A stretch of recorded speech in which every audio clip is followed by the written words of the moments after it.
Mobile City Council, Tuesday, April the 18th. Please stand for our invocation led by Reverend Clifton Thomas, Associate Pastor, Smith Memorial AME Church, and remain standing for the Pledge of Allegiance and a moment of silence following the pledge.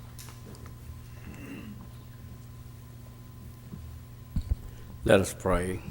Most gracious Father, Lord God of all, we come thanking you, Father. We thank you, Lord, for another day, Father, for a new day, Father, for a day that we will have a chance to do right what we didn't do right the day before, Father. Father, we thank you for this city council meeting that's about to appear. Father, we ask that you would be with them, Father.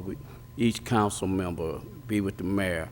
And Father, we thank you that for what you've already doing with them, Father. And Father, we ask that you will continue to be with them. Bless them and their families, Father. Strengthen them, Father. Let them be the kind of leaders that you would have them to be, Father. And we'll be careful to give you all the honor, glory, and praise, and thanks for it all. In Jesus' name we do pray. Amen. I pledge allegiance to the flag of the United States of America and to the republic for which it stands, one nation, under God, indivisible, with liberty and justice for all. And if you would please remain standing for a moment of silent prayer for the family of our colleague, Mr. Richardson. His niece, Gail Waddy, just died. She lives in Pennsylvania and Philadelphia, and Mr. Richardson has just learned of her passing. So we do want to remember him and his family, and of course his sister and niece, in a moment of silent prayer. So in your own way, if you would please.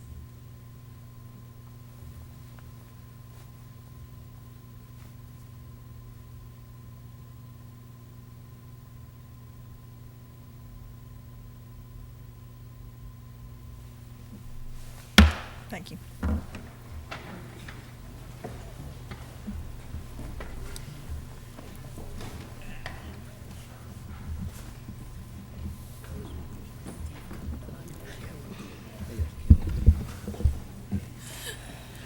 Roll call, President Gregory. Here.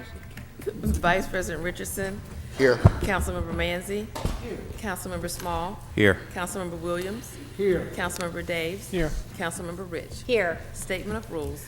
Good morning, everybody. Hope you all had a great weekend. We had perfect weather for all of the events that were going on this weekend. I know we'll hear more from a couple of our colleagues about some Easter egg hunts. So again, thank you for joining us. There's a lot on our agenda this morning. We've already had a great discussion during our pre-conference meeting, but I do want to call your attention to the 2018 Capital Improvement Plan. That's on our agenda today for a first read. And as you're probably aware, the 2018 plan is something that the council and administration have been working on really since January. This plan entails all the projects that we intend to work on during the 2018 calendar year, totaling $21 million, or about $3 million per council district.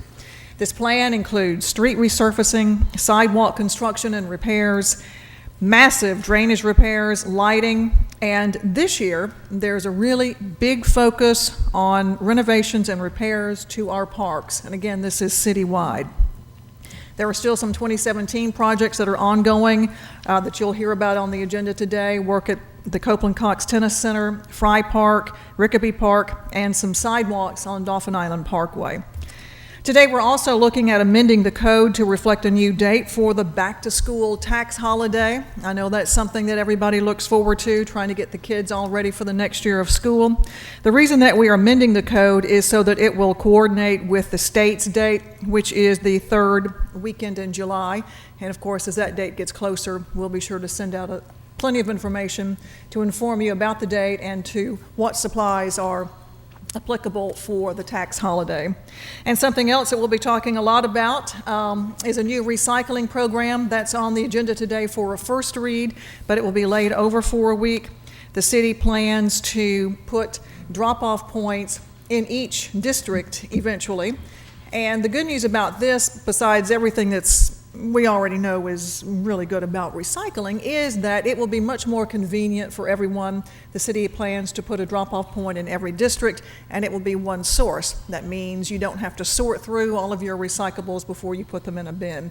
So all of that's coming. Again, that's a first read today, so we won't be voting on it. Our council rules are very simple. we just ask everyone to please turn off all of your electronic devices. If you come to the podium to speak, and we welcome you to do that, please give us your name and address for the record. You'll also have 5 minutes to speak. At the end of 4 minutes, okay, there you go. I like that coming under my welcoming remarks. Anyway, at the end of 4 minutes, you'll hear the buzzer, and that's your that's your signal to begin wrapping up your comments, and then to have a seat. If you have questions or comments, please address those to me. I'm the chair, and I'll ask the appropriate member of the administration or council member to address those issues and concerns at that time. Again, thank you so much for coming today. We look forward to hearing from some of you here today. Thank you. Ms. Lambert? Approval of minutes. Approval of minutes of April 11th. So move. Second. Discussion? All in favor? Aye. Opposed? Communications from the mayor. Well, good morning. Good morning. The first item I have this morning is a proclamation of recognition, and I would ask that Colin Rush to please come to the podium and just face the city council while I read the proclamation. The proclamation is regarding Earth Day. Whereas we realize that the land surrounding our bay is a precious natural habitat which supports the economy, society, and the daily lives of all Mobilians, and whereas we also recognize the diversity of animal and plant life that exists in our area, and whereas we support the efforts of our citizens, businesses, and organizations to celebrate the beautiful land, skies, and water in the Bay Area, and whereas we're committed to working to preserve and protect our natural resources in the Bay Area, now therefore I, William S. Stimson, the 108th Mayor of the City of Mobile, on behalf of all Mobilians, do hereby proclaim April 22nd, 2017 as Earth Day in the City of Mobile. Congratulations. Thank you.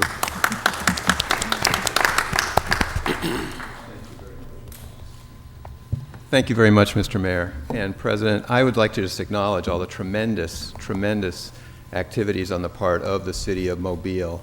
I've become aware of all the recycling initiatives that are underway, and all of the, in fact, what the President mentioned regarding the new improvements for the park system. It's very clear that it's very important to the city to protect the environment. And we have a Earth Day celebration this year. Occasionally it's in Five Rivers. This year, again, it's in Fairhope, but we tend to draw people from Mobile counties, from Mobile County, from Baldwin County, obviously, but also as far away as Mississippi and Florida. So hope to see you in Fairhope this weekend, and thank you again so much for this great proclamation, Mr. Mayor. Thank you. Thank you. Thank you, Colin. Well, hope everyone had a wonderful Easter weekend. You know that you could not have asked for better weather, whether you were attending a sunrise service or whether you were hunting Easter eggs. I was very fortunate to be with about 90 of my family members at a family reunion hunting Easter eggs. They weren't all present, thank goodness, because we wouldn't have had room for them. Anyway, it was a delightful Easter weekend, and I hope everyone enjoyed theirs. President Gregory mentioned the recycling program. I want to thank Bill Harkins, Don Rose, who's in the audience today, and Don Irby. For the last 2.5 to 3 months, they have been studying what's been going on with recycling in the city of Mobile, trying to determine a pathway forward that would increase what has become our now known as our abysmal diversion rate, which means the amount of recyclables that we divert from the landfills. Huge opportunity before us to improve upon this. So I'm grateful for the work they did, because it's teed it up for the City Council now to have an opportunity as we go forward to pass a couple of ordinances and approve a couple of contracts that will help us in this effort. President Gregory also mentioned the 2018 CIP program and addressed the amount of work going on in the parks. There are two items on the agenda today that are not 2018 issues, 2018 CIP items there for present 2017. One has to do with Rickaby Park, and the other has to do with Fry Park. In Rickaby, we're replacing the baseball team benches, the damaged chain link HVAC enclosures, locking devices and damaged sections of sidewalks. We're hoping to really start transforming the Rickaby area. It's been years and years and years since the residents there have seen any improvements to that park, and so we're hoping that that will give them hope for better things to come, because we do intend to replace that put brand-new goals on the basketball court, trash receptacles, and benches around the court. At Fry Park, which is down on DIP, we'll be resurfacing the basketball court, replacing the basketball backboards, rims, fencing, painting, steel posts. Anyway, just an upgrade in those areas. And again, we want everybody to know that we are keenly interested in improving our parks, and as we can methodically work our way through this, you will see more emphasis placed on them so that our children and citizens will have a better experience when they go to the parks. Thank you, Madam President. All right, thank you, Mayor. Ms. Lambert. Adoption of the agenda. So moved. Second. Discussion? All in favor? Aye. Opposed? Public hearings. Today is a public hearing to determine if the structure at 54 North Cedar Street is a public nuisance and order it repaired or demolished. This is a public hearing, so if there's anyone in the audience who would like to speak to this, please come to the podium.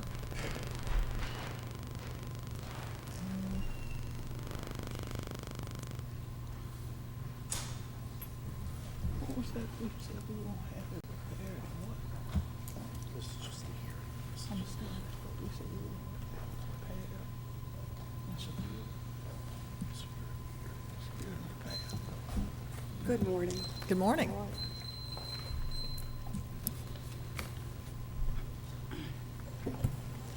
My sister and I are owners of the property. I'm sorry, can you speak into the microphone? My sister and I And your are name and address, I'm sorry, for the record, if you would.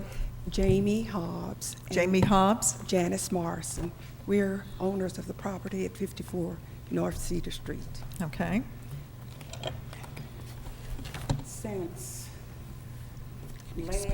Since last year, we have tried to be compliant with the city and everything they asked about the property. I brought email paperwork to substantiate this. They sent me to, they wanted it boarded up, cleaned up, we did all of that. Then we went from one process to another, and I have to backtrack a little.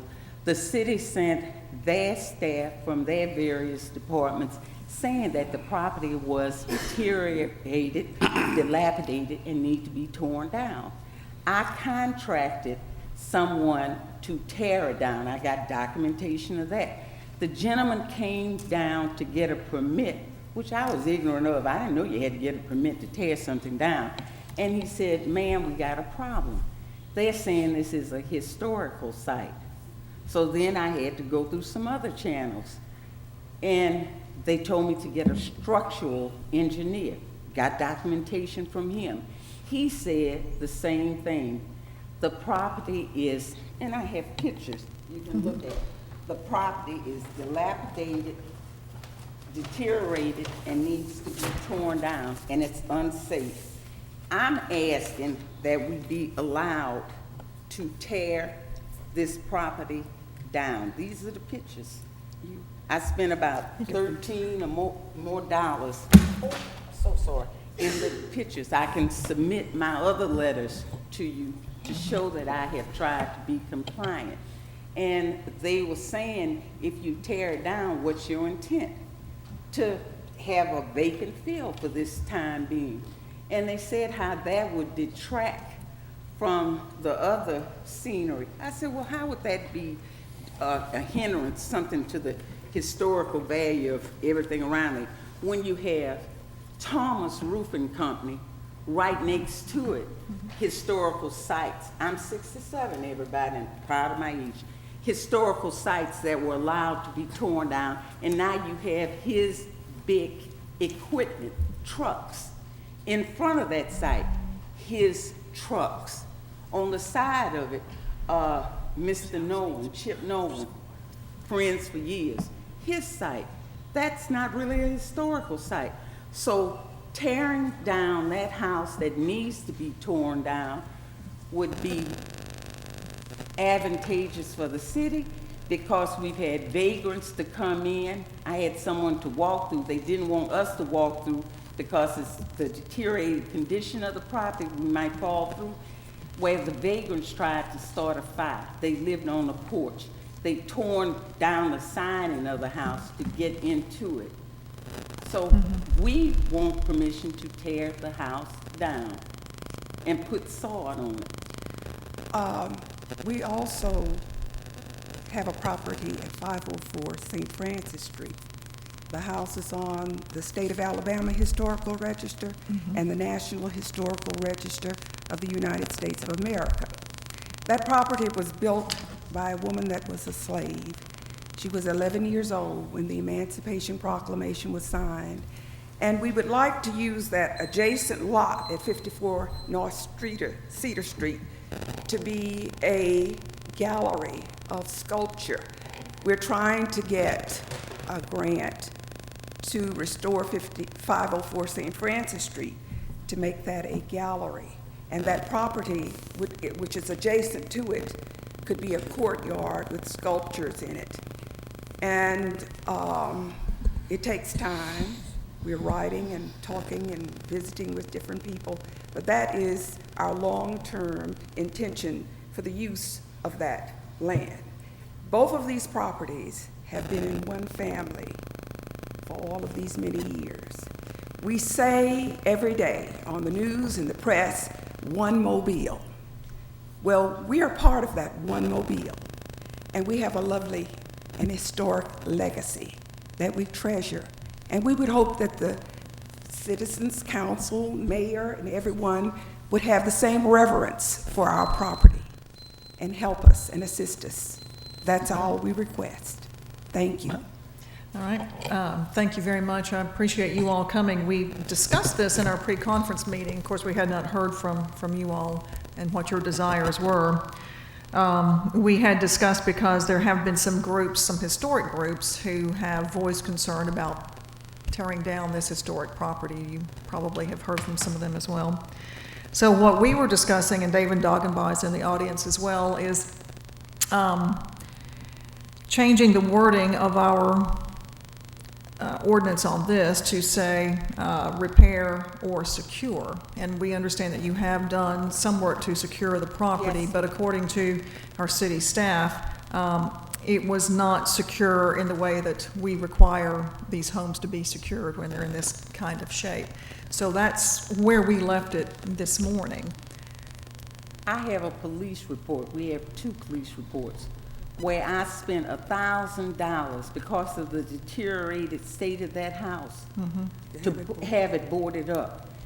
And the gate was locked. Someone damaged the gate, went over it, and ripped down all of this. So am I to continue to lose money? Good question. Mr. Manzi? Yes, Madam President.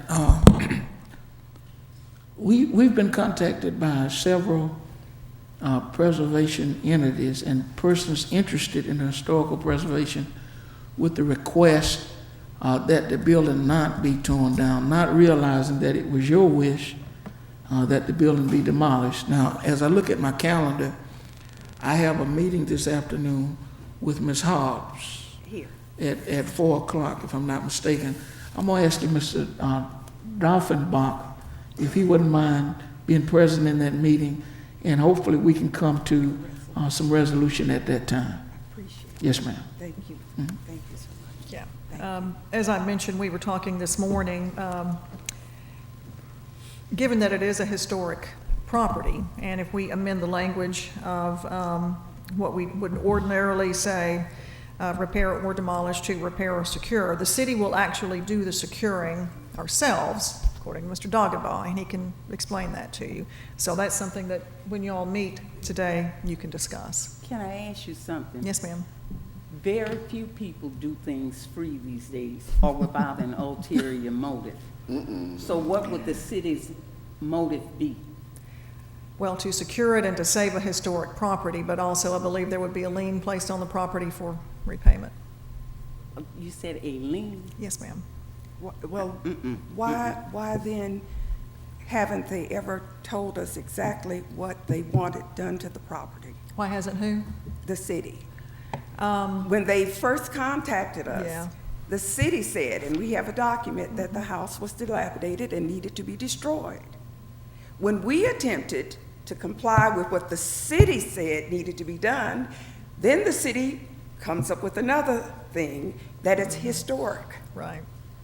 I can see why there's confusion. So we're jumping through hoops Right. in an effort to get a solution. Now, And we should have the right, as good citizens of Mobile, to know exactly what you are asking of us so that we can comply. I Likewise, we should also have the right to maintain our property.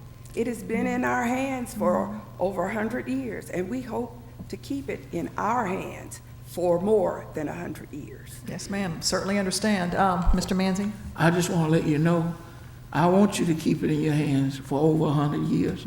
We're going to cut the hoop down today at 4 o'clock. Meet me on the 9th floor in the conference room.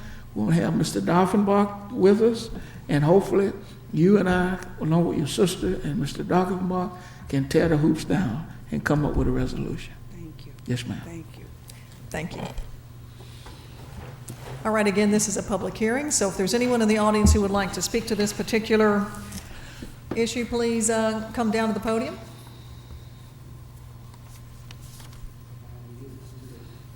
All right, public hearing is closed.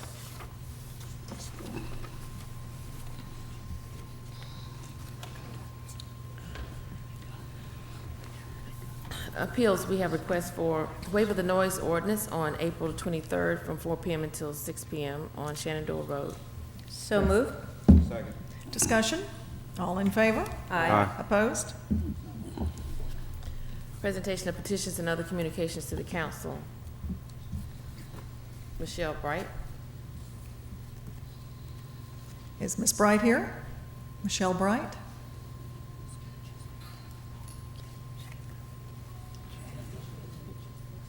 Oh, yeah, we still have the pictures. Oh, Here we go. Oh, here Yes. we go. There's another set. Yeah. Jim Walker.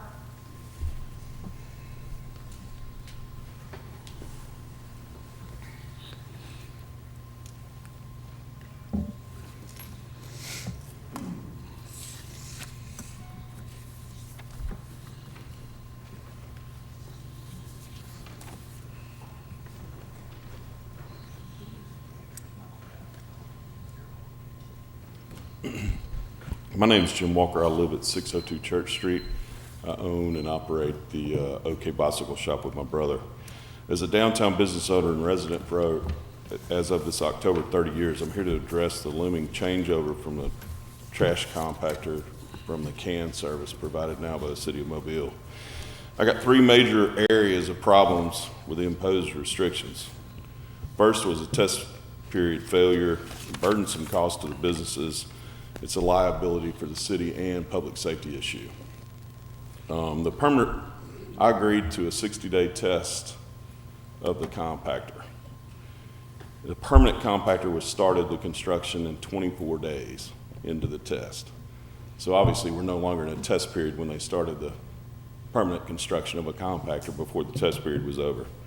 During the demonstration, the hydraulic lift failed. They couldn't keep it running during the test period. And this is when the private company is trying to perform for a city contract. What are they going to do once a contract's signed and the compactor is our only use to provide for trash?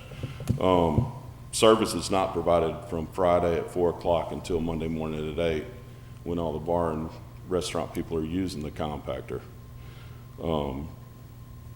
It's the most likely time that we're going to have problems with it. It's not going to break Monday at lunch. You know, it's going to break when it's being used. The burdensome cost of businesses, it's going to save the city money on labor for the trash trucks. One of the trash crews was laid off December the 20th, which I thought was a little bit rough, but one of the crews let me know that they were being reduced hours. I don't know if it was overtime or laid off period. But Republic, a private garbage company, is going to make money. The taxpayer and voting business owners of downtown are going to lose money. And we're going to lose money because of workman's comp rates. I've been quoted $460 a month, and the compactor is 120 feet from my rear door. There's one business that's going to have to make 1.2 mile, 2 round trips. It's 3/10 of a mile from his front door to the compactor he uses, which is different than mine. The 2 ladies who closed this business, one's 74 pounds, the other one's 89 pounds.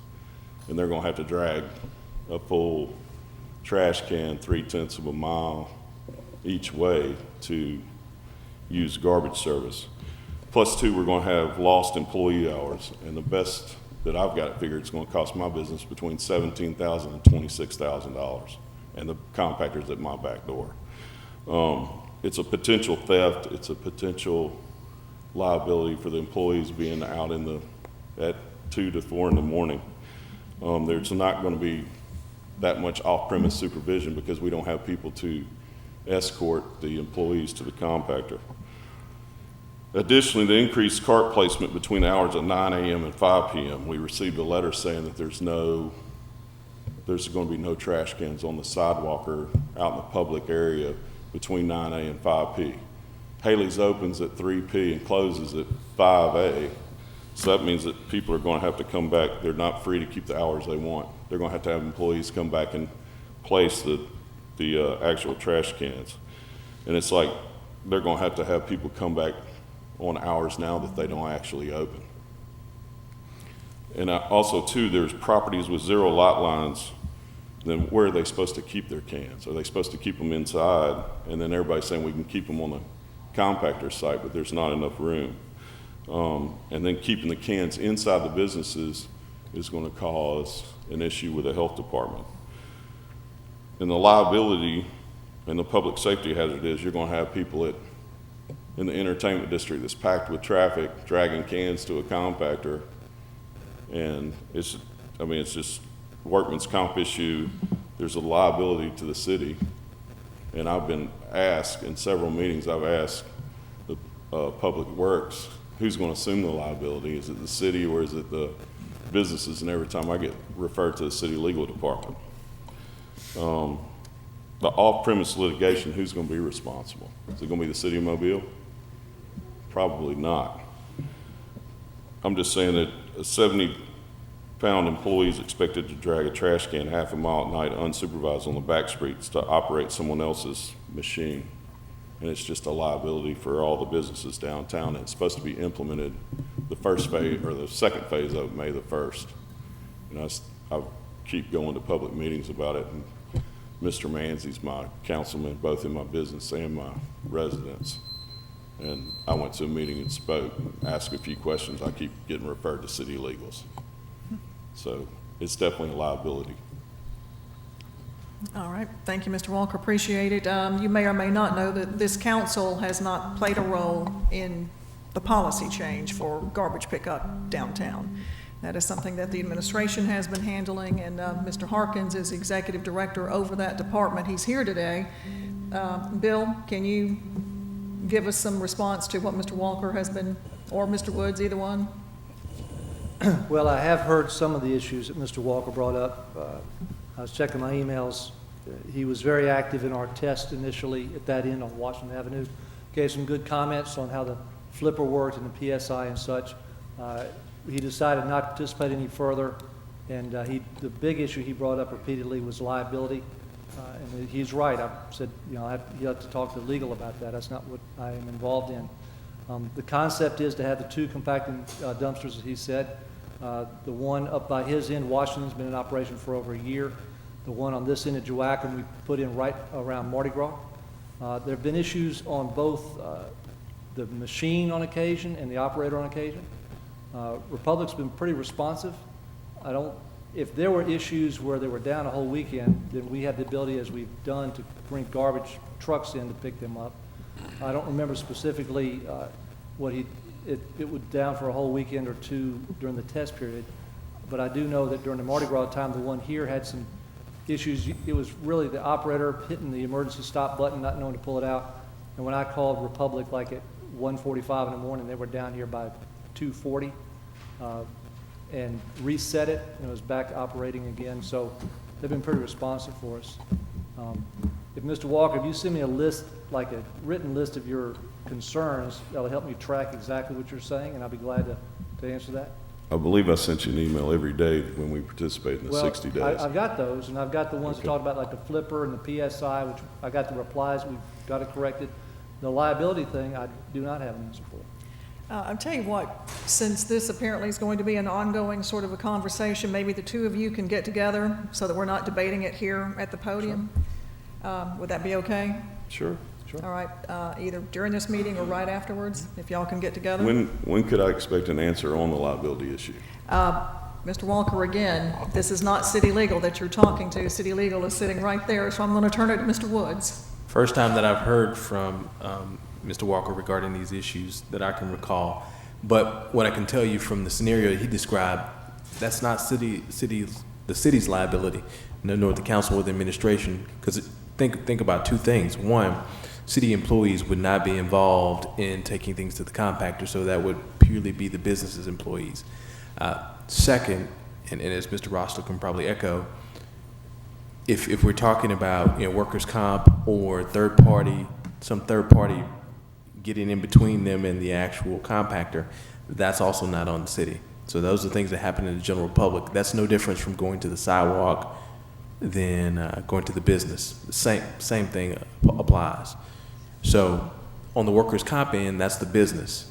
On the transport end, that's also the business. City plays no part in actually participating or having an employee shepherd them when they're doing this. All right. All right. Sorry about your niece. Thank you, Mr. Walker.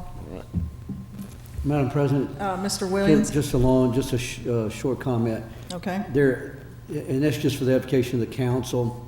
I'm sure that the speaker was aware of this, but there is a service that's being offered downtown, and I don't know the cost, and I'm not arguing, I'm not asking for a response, but just for the edification of the council, there is a service that will take on-call garbage from the business to the compactor, and may address some of those issues. So again, I'm not here to resolve this issue today, but I thought it might be interesting for the council to know that.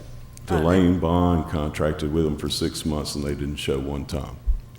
Okay, I think that's something that you'll have to address with them. Thank you, Mr. Walker, for coming down. Mr. Manzi, did you want to comment? Well, I've heard from several downtown business owners with concerns. I've addressed those concerns to Mr. Hawkins. I see the issue that they're bringing up relative to having individuals out in the late of night transporting to the compactor. I also see the value in what Mr. Hawkins and his department is trying to do relative to these carts, because one of the things that I know I have advocated for is getting rid of the carts along Dolphin Street, primarily during lunch and dinner times. And I know we haven't quite gotten there with dinner time, but hopefully with this lunchtime situation that will be resolved. I think it's something that probably will require more discussion because there clearly are some issues, and I'm not lessening the validity of none of the issues that Mr. Walker referenced. There are some issues, and how do we remedy the issues, I don't quite know. I talked with Mr. Hawkins on yesterday on another conversation relative to recycling, and we discussed it then. I think his plan is well-intentioned, but there are some issues I think that need to be worked out. And I don't know what's the best venue for that. I don't know if a committee meeting where we could hear from more of the restaurant and business owners on how this change may impact them. I don't know if that would be most appropriate.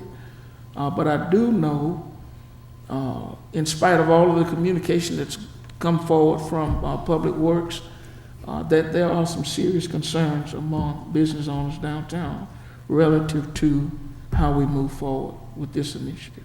Yeah, I have a question. Mrs. Rich? Just out of curiosity, I know that commercial garbage, for the most part, other than downtown, is not provided by the city of Mobile. We are mandated to pick up household garbage, just like we are to provide police services for health and welfare. But from a legal standpoint, did the city council allow for the courtesy pickup of garbage downtown? Because they stopped all businesses. 'Cause for a while, the city was doing everything, and then they moved away from that. And no business license is picked up Except for except downtown. in this area. So how does that play into the city having to provide it and then not being responsible for it at the same time?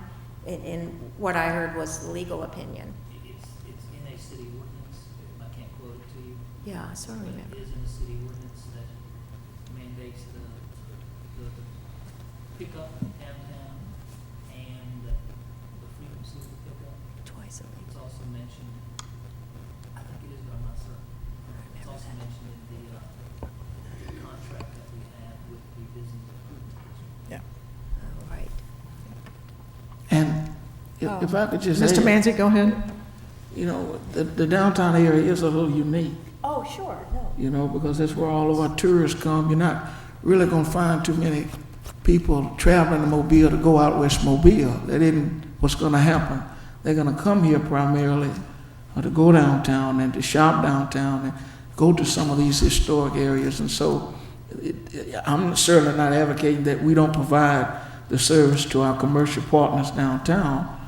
I just think we need to have some venue where everyone is at the table, all issues can be articulated, and hopefully a path forward can be found that would be amenable to both sides, that achieves Public Works' goal and the administration's goal, while also being responsive to some of the concerns brought forward by business owners.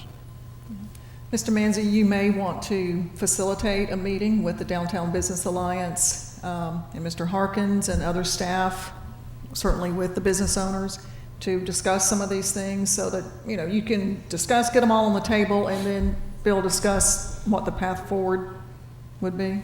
I Does don't that have sound a problem with that. Would you be assigning doable? that to my weighty and mighty Administrative Services Committee? Well, we can do that. Again, this is not something that the council itself has been a party to, but we can certainly facilitate the meeting, sure. I don't know. We do have a party to it, according to what Jim said. Well, Jim- that was the original ordinance for the downtown entertainment district, that we exempted that area so that they could still get garbage pickup. But as far as changing the policy, that has not been something that we have played a role in, but we can play a role to facilitate. And let me explain this too. Mr. Rosler's correct. There is an ordinance, and then there's a separate contract with DDD. So what we're talking about here is the ordinance requires once a day pickup, and that's what we're going to. We're going to actually enforce the ordinance. And Mr. Harkins has had meetings with the Downtown Mobile Alliance and all of these restaurants. So if we want to go and circle back and do all of that again, I think. Well, if there's still issues and people still having problems, it's just a matter of getting everybody on the same page and listening to them and determining what the problems are and see what we can do to help. So there's no reason why we can't. The feedback It's not seems to be council. falling Madam on Chair, deaf ears. the rules Yeah, of you're- council. Speak to me. Okay. The feedback seems to be falling on deaf ears. Okay, well, we'll open our ears up, and Mr. Manzi will facilitate a meeting, and Thank we'll you. get with everybody. Thank you. And then, Levon, if you'll just give us a date. Okay. Mary Thompson. Ordinance says once Once a week, those twice. Ms. Thompson. Ms. Thompson? Okay. Ordinance is held over 11013, amend City Code Chapter 11, Buildings, Article 5, Nuisance Abatement, Section 11-86, entitled Payment of Assessment. So moved. Second. Discussion? All in favor? Aye. Opposed? 64015, rezone property at 2251 and 2255 Pesnell Court and 2250 Moss Creek Court from R1 and R3 to R1 and R3. So moved. Second. Discussion? Yes. Mrs. If I- Rich? If I could just comment quickly on this. This sounds very confusing because you're rezoning from R1 and R3 to R1 and R3, but what it did is it changed a lot line and moved some property over to the R3 that had been in the R1, and it was based on the creek.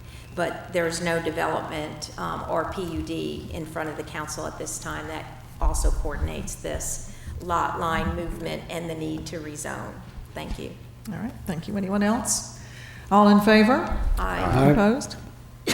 Resolutions held over. 37-193, approved retail beer, table wine, off-premises only license for J&T Convenience Store on North Broad Street. Second. Discussion? All in favor? Aye. Opposed? 21-212, authorized contract amendment with Neil Schaefer for engineering services on the McGregor Avenue widening project. So moved. Second. Discussion? All in favor? Aye. Opposed? 21-213, authorized contract with United Site Services of Mississippi for portable toilets, various City of Mobile locations. So moved. Second. Discussion? All in favor? Opposed? 21-214, authorized contract with Hutchinson Moore and Roush for Copeland Cox Tennis Center Civil Engineering Services drainage repairs courts. So moved. Second. Discussion? All in favor? Opposed? 31-216, authorize the mayor to apply, accept, and receive funding from the National Crime Victims' Rights Week Community Awareness Project. So move. Second. Discussion? All in favor? Aye. Opposed? 37-217, approve the application of Lazarus McCura doing business as Quantum Access for a sedan service. So So- moved. Second. Discussion? All in favor? Aye. Opposed? Ordinance is being introduced for the first time, 34-016 through 22-017. Well, those orders will be laid over for 1 week by council rules.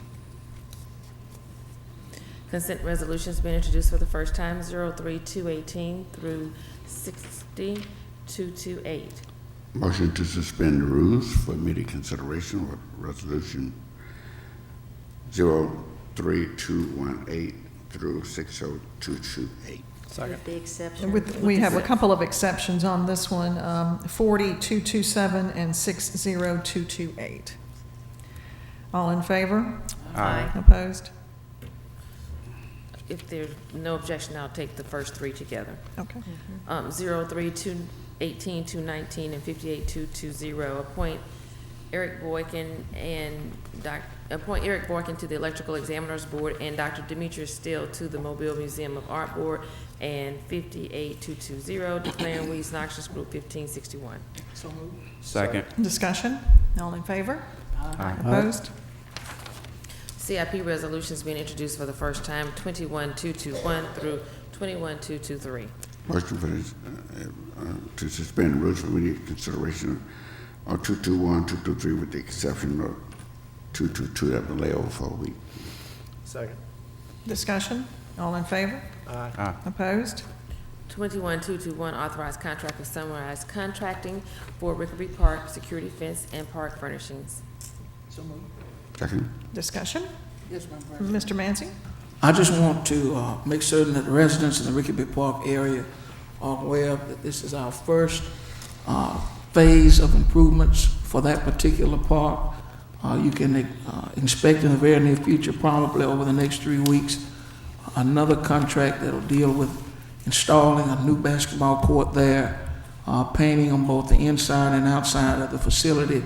And this is just our first year's effort in trying to make certain that the recreational amenities at the Rickaby Park Center are the best that we can provide for the citizens in that community. And it doesn't just start and stop at Rickaby Park. We're making improvements pretty much at all of our parks in District 2, and I'm proud that this agenda item is on today's agenda, and look forward to the two subsequent ones that will come forward that will really give this well-utilized park a much-needed facelift. All right, thank you. Anyone else? All in favor? Aye. Opposed? 21223, authorized contract with McCory and Williams for construction inspections of sidewalks, ramps, and infill sidewalks along Dolphin Island Parkway between Levine Road and Cedar Park Road. So moved. Second. Discussion? Yes, Madam Mr. President. Small? Yeah, I'd like to thank Debbie Foster and the Peninsula Group, and also Jennifer White. This is the first of many phases that we're going to do with sidewalks on Dolphin Island Parkway. If you look, you ride along Dolphin Island Parkway right now, you will see work being done on the sidewalks in front of BC Rain High School. And it's our goal to have all the sidewalks along DIP connected where the citizens and the students can walk up and down Dolphin Island Parkway safely. And again, I'd like to thank those groups who helped to put this together. Thank you, Madam President. All right, thank you. Anyone else? All in favor? Aye. Opposed? Resolutions being introduced for the first time, 01-224 through 21-225. By council rules, those resolutions will live for 1 week. All right. Call for public hearing scheduled May 16th, 41226. Call for public hearing to rezone property at 2165 and 2167 O'Shell Road, south side of O'Shell Road at the southern terminus of Fraser Court from R1 to R2. So move. Discussion? All in favor? Aye. Announcements. All right, we'll start with Mr. Richardson today. All right. I would like to announce that I'll be holding a community meeting for citizens of Moffett Road and Forest Hill on Thursday. That's April the 20th, starting at 6 p.m. And that meeting will be held at the Forest Hill Elementary School. All of my meetings, we'll talk about jobs and job training. We would like to organize a CAG group. We're inviting people from the police department to help us with that. We intend to try and organize a CAG group. I will give an update on CIP projects, and we'll have a public safety report from the 4th precinct. I invited the captain, and the captain said either he would be there or the executive officer will be there, but someone from that precinct will be there. Asking all of the citizens in the Moffett Road area and District 1 to please come out. It is your time to share with me your concerns. Let us listen to you. I've already asked the mayor if he would have someone there to answer any issues pertaining to blight. All of my meetings, at all of my meetings, the number one issue is blight. Overgrown lots, junk cars, dilapidated houses, flooding, all of those issues are administrative in nature that I can't answer. And since we know going in that we're going to have these kind of complaints, I would like to have someone from the administration to answer those complaints. If not, I'm going to have to refer them to the administration. I'm not taking no hit for no blight. I'm not in charge of it, and I'm not taking responsibility for it. Just want to put that in the open. Okay. There will be a groundbreaking ceremony on Monday, this coming Monday, well, not next Monday, it's Monday week, for Publix. To start construction, they will commence construction on Monday, April 28th, and the groundbreaking will be at 10 o'clock. It'll be on Florida Street near O'Shell Road. The general public is invited, but especially the people in Midtown and Crichton. I would like to see you all there. This is big. We have been waiting on this moment a long time. And this is a food desert. There's no store in that area. And it's going to be a store that will serve the citizens east of 65 in all communities. We're looking forward to this. Public ranks number 2 in the nation. They will be hiring 235 people. Yeah, Friday, I got Monday written down here too. It's going to be Friday the 28th. I'm sorry, Friday the 28th of April. They're going to generate $1.5 million a year in taxes. $3 million for the county, and we'll be hiring 235 employees. So we look forward to that. Okay, I will be a speaker at Franklin Street Baptist Church on Sunday, April the 30th. This will be at 9:30 a.m. at the Franklin Street Baptist Church. On the 28th, on April the 28th at 7 p.m., I will be the commencement speaker for Remington College on April the 28th, starting at 7 p.m. On May the 13th, we're going to have the Creek Fest again at the Tricentennial Park. Last year, it was a major event. We expect it to be even bigger, so we're asking all the citizens all over the city. 3 Mile Creek belongs to the city. It's 14 miles long, and this it's staged at Tricentennial Park, but the focus is 3 Mile Creek, and that's all of our creek. And we're asking all our citizens to come out and join this great event. I'll close out by saying that the basketball court is finished at the Hernan Sage Park, but it's not open yet. It's up to the administration to set the date for opening. I just want to say that I haven't had an event in recent times that generated any more interest. It's not a day past that I don't get an email or call regarding the opening of this basketball court. This park is almost 50 years. It has never had a basketball court before. We're going to have one front and center on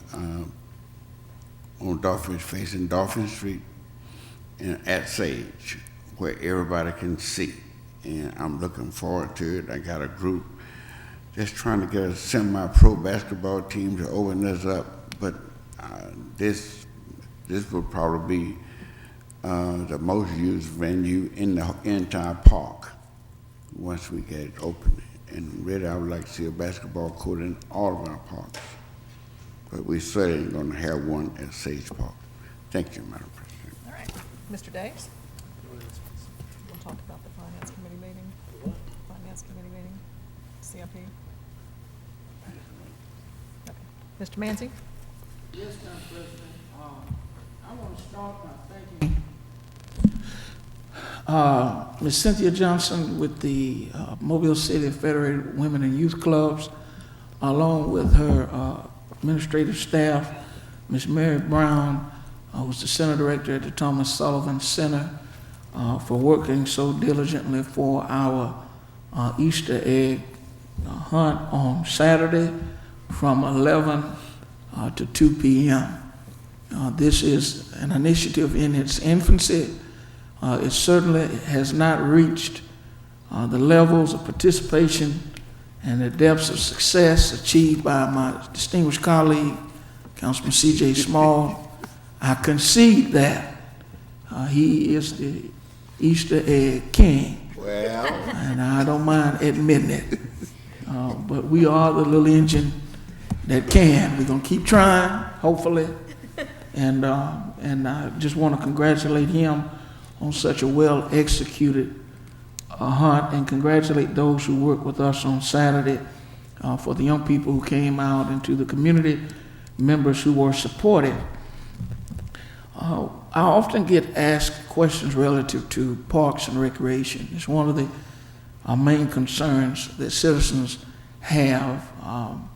When can we expect improvements? And just wanted to briefly give an overview of where we are in that process as it relates to the parks and recreational areas in District 2. We are fortunate enough to have the most parks and community centers, City of Mobile, in our district. So far, at Sullivan Park, we've got nearly $200,000 programmed in amenity improvements. A new gym floor where they'll be able to play basketball and this new sport that's gaining steam called pickleball. There have been some erosion issues on the football field there at Peters Park.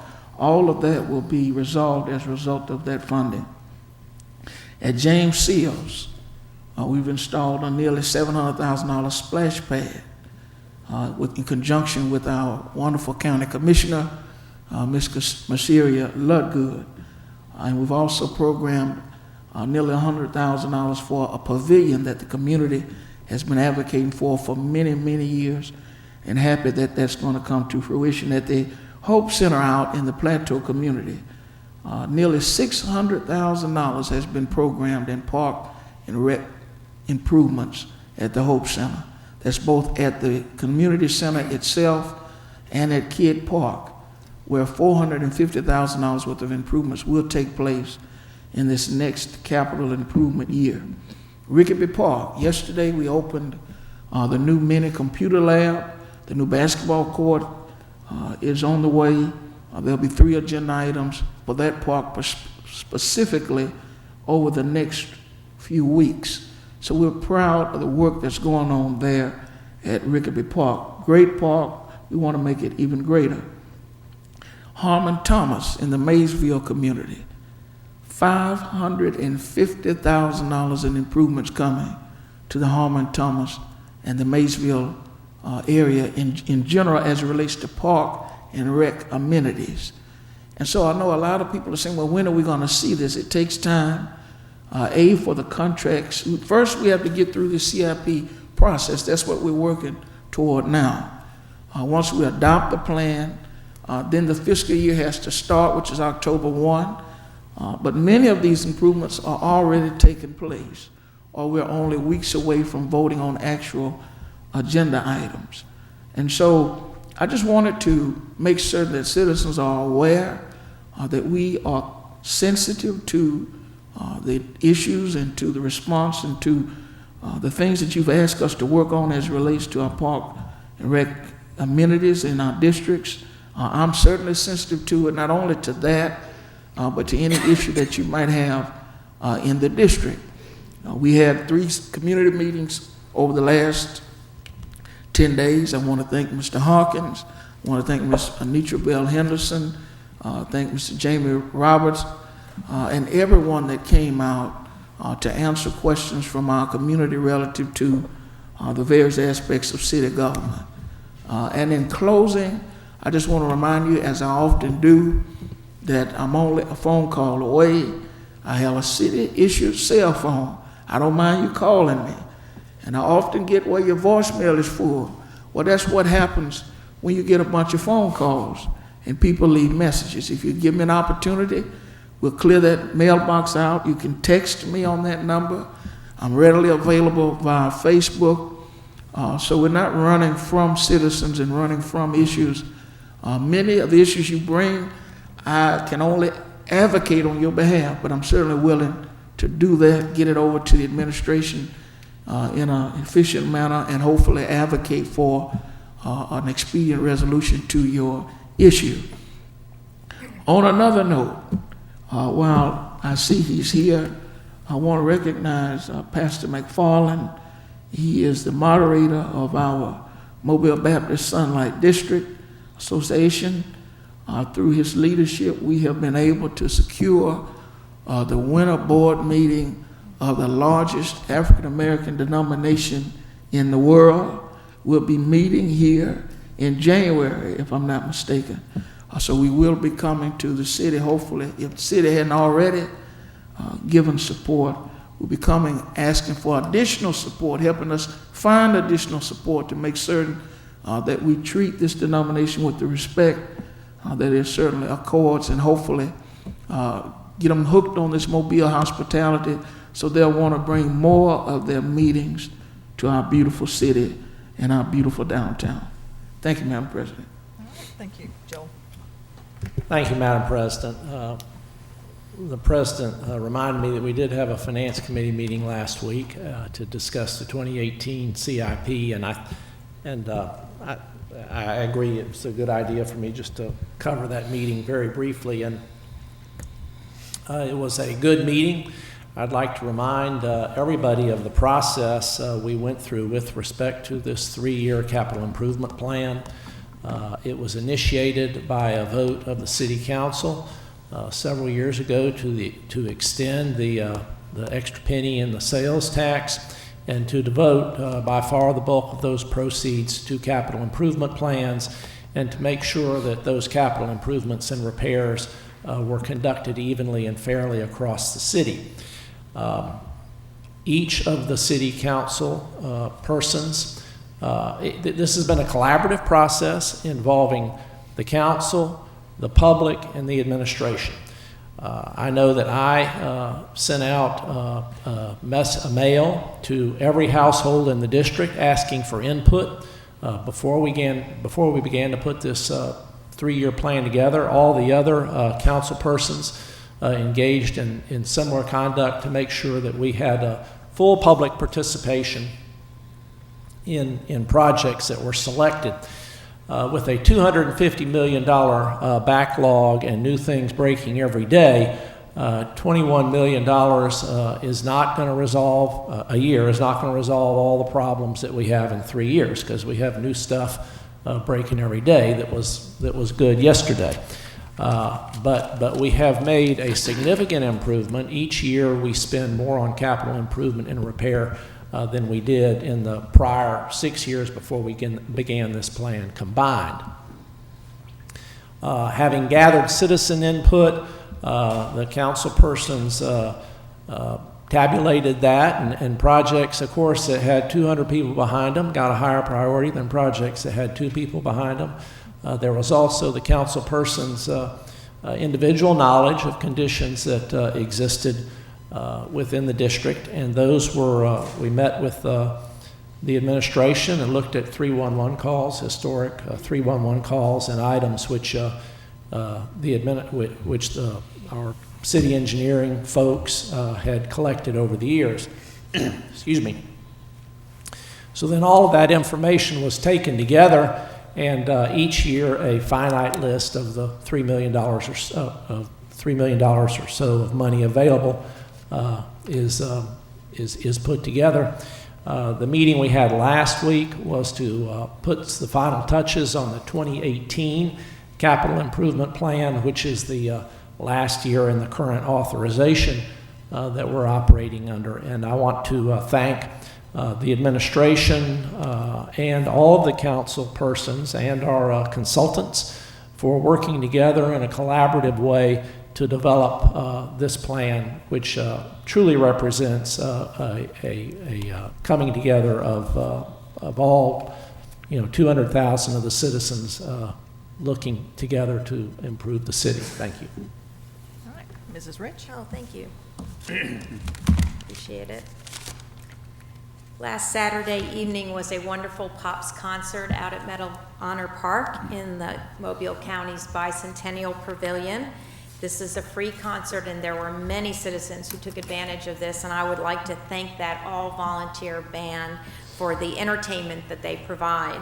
They also announced that there will be another concert in the same location for Memorial Weekend, Saturday, May 27th at 7 p.m. Be sure to get that on your calendars. On April 26th at the Connie Hudson Senior Center, there will be a Volunteer Appreciation Day.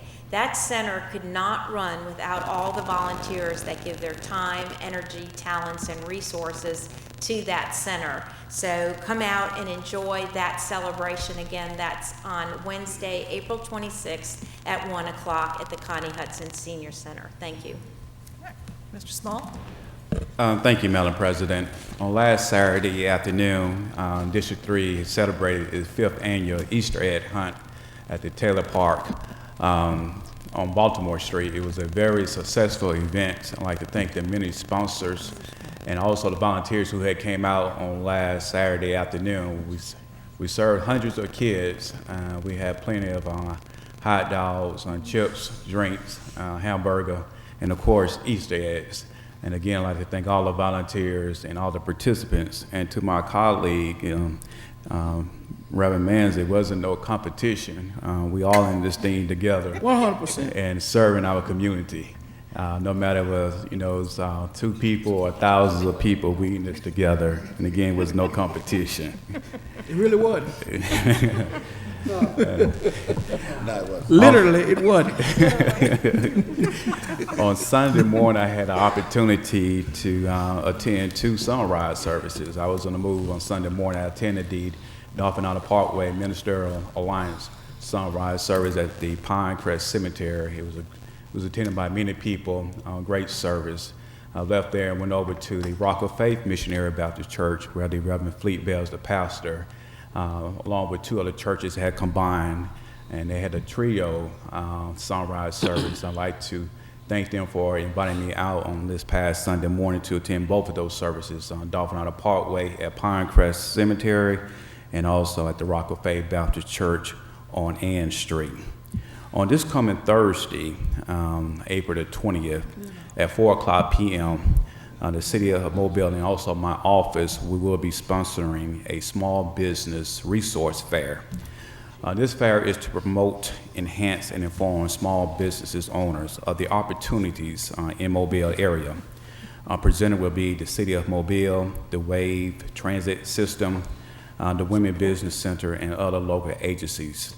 This will be held at the Gilliard Elementary School at 2757 Dolphin Island Parkway. And again, this event will take place on this coming Thursday at 4:00 p.m. Also on Friday, I will be attending the block party at the Mobile County Health Department branch on Dolphin Island Parkway. And that's at 2601 Dolphin Island Parkway. Inviting all the citizens of District 3 to please come out this coming Friday at 3:00 p.m. And we're going to be having a block party. The Mobile County Health Department will be having plenty of food, health screening, and other activities. Again, that will be this coming Friday at 3:00 p.m. at the 2601 Dolphin Island Parkway. That's in front of the branch of the Mobile County Health Department. Just remember that District 3 is the place where things are happening. Thank you, Madam President. All right, I'm going to come back to Mrs. Rich for a recap of the Public Safety Committee meeting that was last week. Yes, I apologize for not giving that recap. We met last week on Tuesday at 2 o'clock in this room to have a Public Safety Committee meeting of the council, and all council members were in attendance, not just the committee. We heard from, excuse me, 2 of the representatives from the Mobile Fires Association, which is very instrumental in providing a great resource for our community. They had a list of concerns that they had actually written back in February to the administration, but had come to council a few weeks prior to our Public Safety Committee meeting, asking for the chance to get in front of the council to also hear their concerns. Present at the meeting was our new Public Safety Director, James Barber, who listened intently and then communicated back to everybody who was present that he is going to make it a priority to get a fire chief, which everyone feels is very important and vital to the running of that department. And so he said that there were already 13 candidates that had come forward, and he would be vetting them with other members of the administration to select the exact right person. All of these people are either in-house or retired from our department. So that's all within the city, using the talent within the city.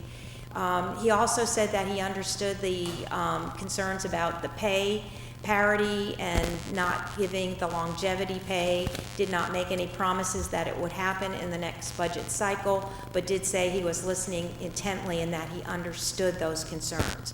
We thought it was an excellent meeting, and everybody present walked away knowing that they were heard and that there would be attention to these problems, with the #1 goal of providing the best service to our citizens, coming from the administration, coming from the members of the department, and also the city council. Thank you. I'm going to go to Mr. Williams and then back to Mr. Manzi. Speaking of Mr. Manzi, first of all, I'd like to thank him for his leadership with regard to the preservation of historic structures in his district. While they are in other districts, primarily when we start thinking about historic districts, we're thinking about Mr. Manzi's district. But at the same time, I would appreciate that he keep us included because it is something that is important to the entire city. Because you're right, when my visitors come to town, they want to see the historic district, and they want to go downtown, and I think that it's important to the strength of our economy when we talk about downtown Mobile. And that brings in the subject that we heard about earlier with regard to trash cans and the disposal of business waste. It is, while it's happening in District 2, it is simply a city issue. And it's one that we've heard over and over and over again, that the trash cans sitting on the sidewalks that are waiting to be picked up are walked by, our visitors walk by them, and the stench that comes from them, that it's more than just a waste disposal issue. So I appreciate Mr. Manzi's leadership on it. Any way that I can be helpful, I'm certainly willing to attend meetings and show support, but I want everyone to know that this is a very important issue. That the points brought up today, while they may be new to some, I know that Mr. Harkins and his bunch, as well as the administration, have been working for a long, long time to try to address this issue that's been brought to us for years and years before now. So, again, thanks to the administration for their work on it, Mr. Manzi for your leadership, and I ask that you both keep us included in both the waste and the historic structures. Everyone has touched on the CIP. And what I would like for there to be a single message from the administration, from media, from this council, to the people of Mobile. This is their money. This is, as Mr. Days spoke about, it is their wishes being carried out. And that's what we do every day. People wanted better parks. It wasn't necessarily the city council wanted more parks, or 311 wanted more parks, or the administration wanted more parks. The people of Mobile wanted better parks. They wanted a better access to recreation. And the 2018 CIP is putting over $6 million. That's 3 times more than we spent on all capital improvement or capital projects combined over the last 15, 20 years, individual years, that is.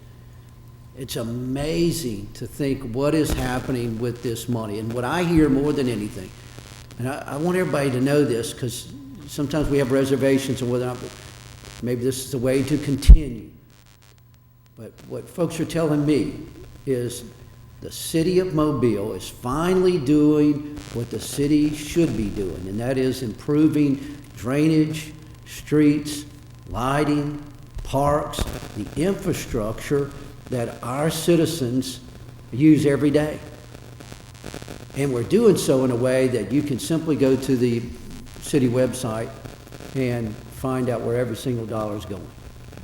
That's just a great news story, and it doesn't happen because we have a certain mayor. It doesn't happen because we have a certain city councilman in a certain district. It doesn't happen because we have a department head that has worked tirelessly to get it done. It happens because of collaborative effort and a council that's willing to continually put in place this program.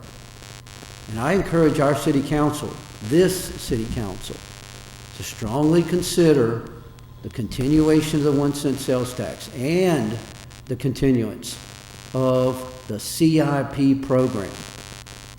I'm willing to do it for 3 years, 5 years, whatever is necessary, but we will not see the end of the capital needs of this city.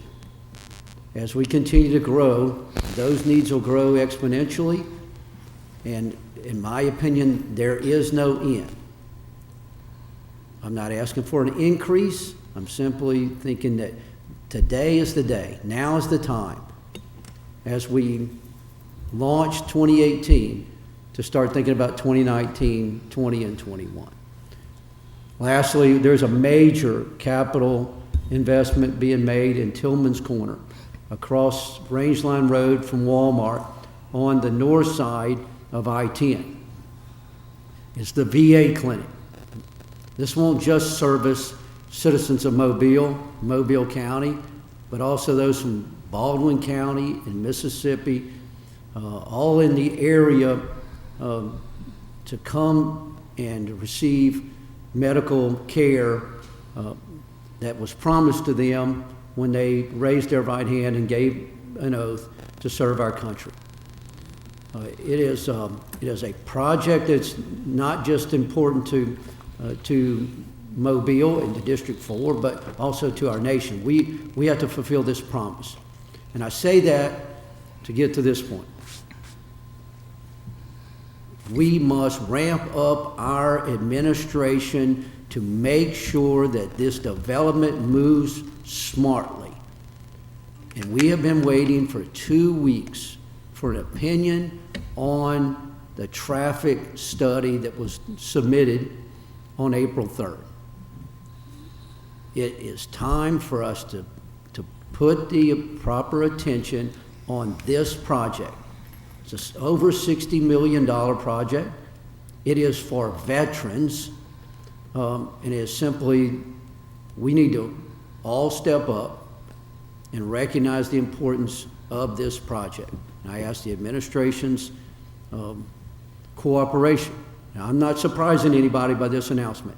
I have asked over and over and over and over for this to be moved, and we've hit several obstacles, and we're getting through them. But I want this to be very public. That I gain nothing by this project at all. But I will not stand and allow the VA project that is going to serve our citizens and those of the region without my personal involvement. Thank you, Madam President. All right. Thank you, Mr. Williams. Back to Mr. Manzi. Yes, Madam President. 2 very quick announcements.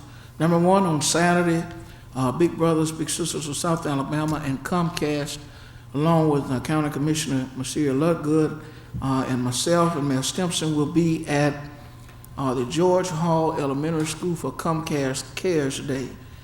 It'll start from 7 a.m. to 2 p.m., and the goal is to create a new outdoor learning area and revitalize the landscaping for the neighborhood school. We'll be creating a learning area outside of the multipurpose center that we were instrumental in getting built when I had service on our Mobile County School Board. And then I want to announce on Wednesday and Thursday of this week, high school students from Mobile County Public Schools will be attending viewings of Hidden Figures. This is being sponsored by my office and also AT&T through the auspices of Mr. Glenn Agnew. On Wednesday, students from Williamson and Blunt will attend at the theater out there at the McGowan Park. I believe that's Hollywood, if I'm not mistaken.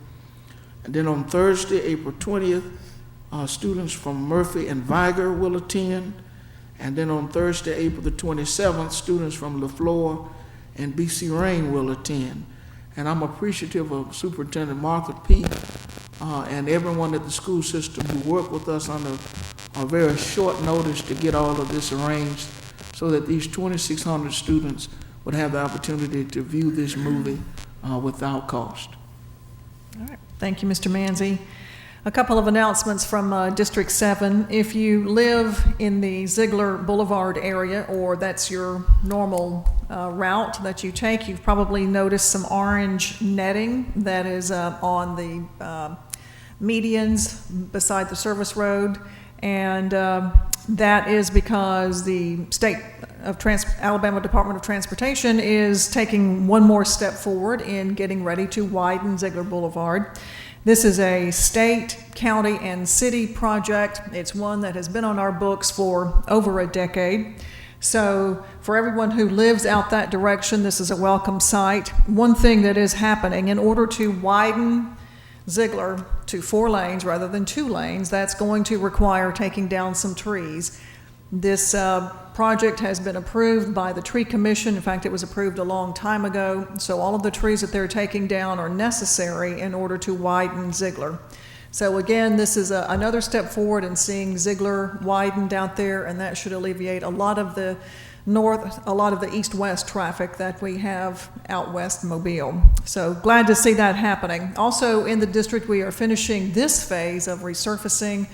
We have a few more streets to go before we finish the CIP portion of resurfacing.